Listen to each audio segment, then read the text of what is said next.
Hi friends, welcome to my channel. இந்த வீடியோவில் என்ன காட்ட போகிறேன்னா, சப்பாத்திக்கு வந்துட்டு ஒரு சைட் டிஷ் வந்து செஞ்சு காட்ட போகிறேன். இது பேர் வந்து முட்டை தக்காளி அப்படி தான் நாங்கள் சொல்லுவோம். அது வந்து ரொம்ப ஈஸி, டேஸ்ட்டாக இருக்கும். நான் எப்படி செய்கிறது அப்படின்னு காட்டுறேன். இப்போது வந்து நான் எல்லாத்தையும் கட் பண்ணி வச்சிட்டேன். ஒரு பெரிய வெங்காயம் கட் பண்ணியிருக்கேன், 2 தக்காளி, சின்ன சின்ன தக்காளியாக 2, அப்புறம் ஒரு முட்டை, கருவேப்பிலை, கொத்தமல்லி, அதுக்கப்புறம் மிளகாத்தூள், மஞ்சத்தூள், உப்பு, கொஞ்சமாக கரம் மசாலா, இதெல்லாம் போட்டு தான் பண்ண போகிறேன். ஸோ எப்படி பண்ணுறதுன்னு காட்டுறேன், வாங்க போகலாம். இப்போ அடுப்பில் வந்து பேன் வச்சுட்டேன். இதில் வந்து இப்போ காஞ்சோன்னே கொஞ்சமாக எண்ணெய் ஊற்றிக்கிறேன்.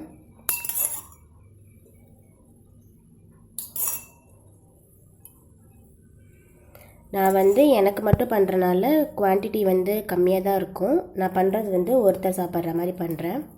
இப்போ எண்ணெய் காஞ்சோன்னே இதில் கொஞ்சமாக கடுகு போட்டுக்கிறேன்.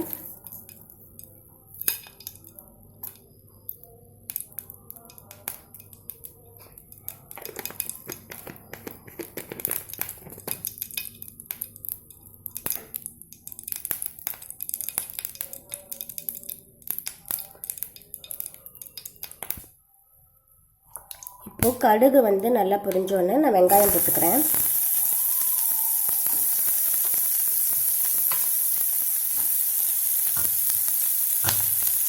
நான் வந்து ஒரு பெரிய வெங்காயம் தான் கட் பண்ணியிருக்கேன், அதை எல்லாத்தையும் போட்டுக்கிறேன்.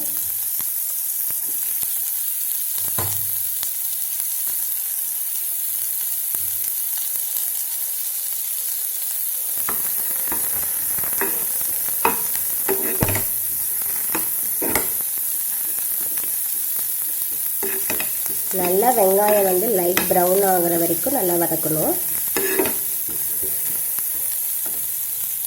வெங்காயம் வந்து நல்லா வதங்கிடுச்சு. நெக்ஸ்ட்டு தக்காளி போட்டுக்கணும். 2 தக்காளி நான் போடுறேன்.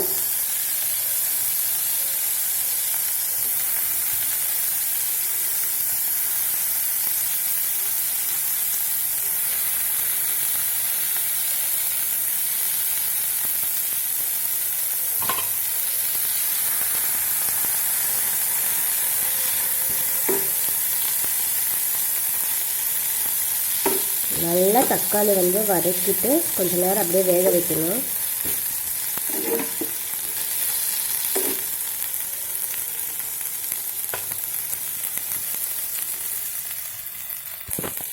இந்த டிஷ் பார்த்திங்கன்னா நிறைய பேருக்கு தெரியும்.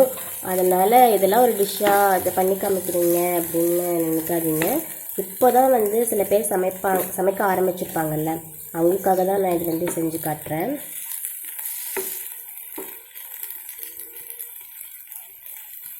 கொஞ்ச நேரம் மூடி போட்டு நல்லா வேக வைக்கலாம். மூடி போட்டுட்டு கொஞ்ச நேரம் வேகணும்.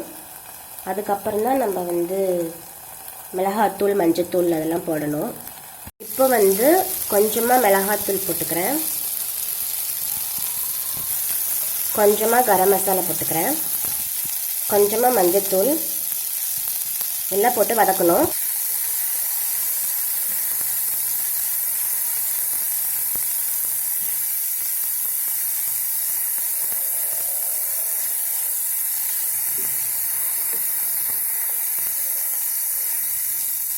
கொஞ்சமாக நான் வந்து தண்ணி விட்டுக்கிறேன், தக்காளி கொஞ்சம் நல்லா வேகிறதுக்காக.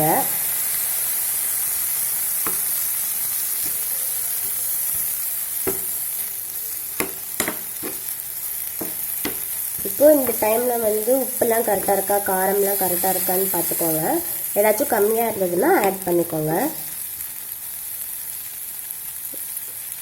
இந்த தண்ணியெலாம் கொஞ்சம் ட்ரை ஆகிற வரைக்கும் கொஞ்சம் நேரம் வேகட்டும். அதுக்கப்புறம் முட்டை சேர்த்துடலாம். நல்லா வெந்துருச்சு. இப்போ முட்டை ஊற்றிடலாம். முட்டை வந்து ஊற்றியாச்சு. இப்போ வந்து லைட்டாக வந்து கிளறி விட்டுக்கலாம்.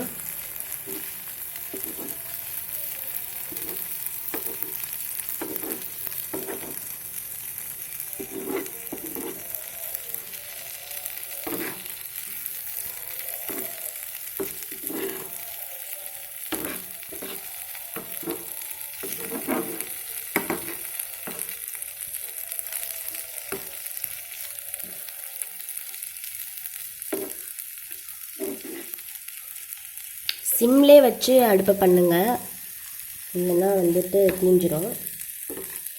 அப்போ தான் நல்லா முட்டையும் வேகும்.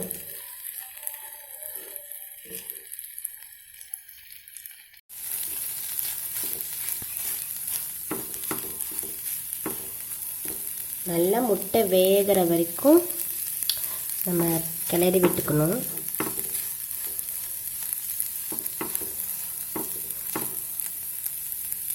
நல்லா வெந்துருச்சு.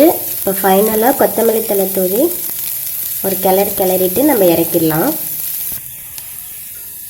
நான் வந்து இப்போ அடுப்பை ஆஃப் பண்ணிட்டேன், ரெடி ஆயிடுச்சு. நீங்கள் வந்து சப்பாத்தி கூட இதை சாப்பிட்டு பாருங்கள், நல்லாயிருக்கும். அண்ட் இந்த வீடியோ உங்களுக்கு பிடிச்சிருக்குன்னு நினைக்கிறேன். பிடிச்சதுன்னா லைக் கொடுங்க. அண்ட் நீங்கள் இதை செஞ்சு பார்த்துட்டு எப்படி இருந்தது அப்படின்றதையும் கமெண்ட்ஸ் செக்ஷனில் கூட சொல்லுங்கள். உங்கள் எல்லோரும் நான் அடுத்த வீடியோவில் பார்க்குறேன். பாய்.